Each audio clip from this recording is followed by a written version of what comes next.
بسم اللہ الرحمن الرحیم۔ حضرت عبداللہ بن عمر رضی اللہ تعالیٰ عنہ سے روایت ہے کہ ہم لوگ رسول اللہ صلی اللہ علیہ وآلہ وسلم کی ایک ایک نشست میں شمار کر لیتے تھے کہ آپ صلی اللہ علیہ وآلہ وسلم سو دفعہ اللہ تعالیٰ کے حضور میں عرض کرتے تھے، رب اغفر لی وتب علی انک انت التواب الغفور۔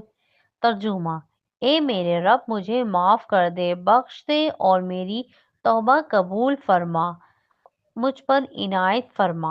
بے شک تو بہت ہی عنایت فرمانے والا اور بہت ہی بخشنے والا ہے۔ حضرت انس رضی اللہ تعالیٰ عنہ سے روایت ہے کہ رسول اللہ صلی اللہ علیہ وآلہ وسلم نے فرمایا، ہر آدمی خطا کار ہے، کوئی نہیں ہے جس سے کبھی کوئی خطا اور لرزش نہ ہوئی ہو۔ اور خطا کاروں میں وہ بہت اچھے ہیں جو خطاؤں قصور کے بعد توبہ کریں اور اللہ تعالیٰ کی طرف رجوع ہو جائیں۔ حضرت عائشہ صدیقہ رضی اللہ تعالیٰ عنہا سے روایت ہے کہ رسول اللہ صلی اللہ علیہ وآلہ وسلم دعا فرماتے تھے، اللہم اجعلنی من الذین اذا احسنوا استبشروا واذا اساءوا استغفروا۔ ترجمہ: اے اللہ، مجھے اپنے ان بندوں میں سے کر دے کہ جو نیکی کریں تو خوش ہوں، اور جو ان میں سے جب کوئی غلطی اور برائی سرزد ہو جائے تو تیرے حضور میں استغفار کریں۔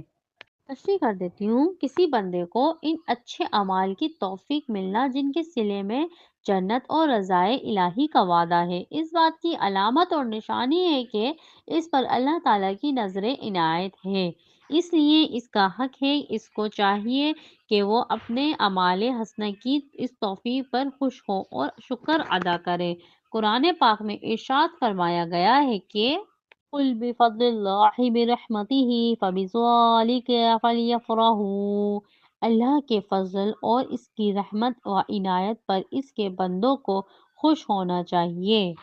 اسی طرح جب کسی بندے سے کوئی چھوٹی بڑی معصیت یا لرزش ہو جائے تو اسے اس کا رنج اور دکھ ہونا چاہیے اور فوراً اللہ تعالیٰ سے معافی مانگنا چاہیے۔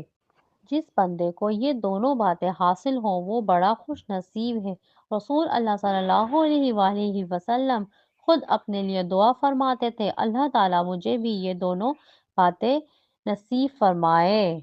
دوستو، اللہ تعالیٰ ہمیں بھی ان احادیث مبارک پر عمل کرنے اور اپنی زندگیوں کو سنوارنے کی توفیق عطا فرمائے، آمین ثم آمین۔ اگر آپ اسی طرح کی اچھی اچھی حدیثیں سننا چاہتے ہیں تو ہمارے چینل حجابی گرلز کو سبسکرائب کیجیے۔ شکریہ۔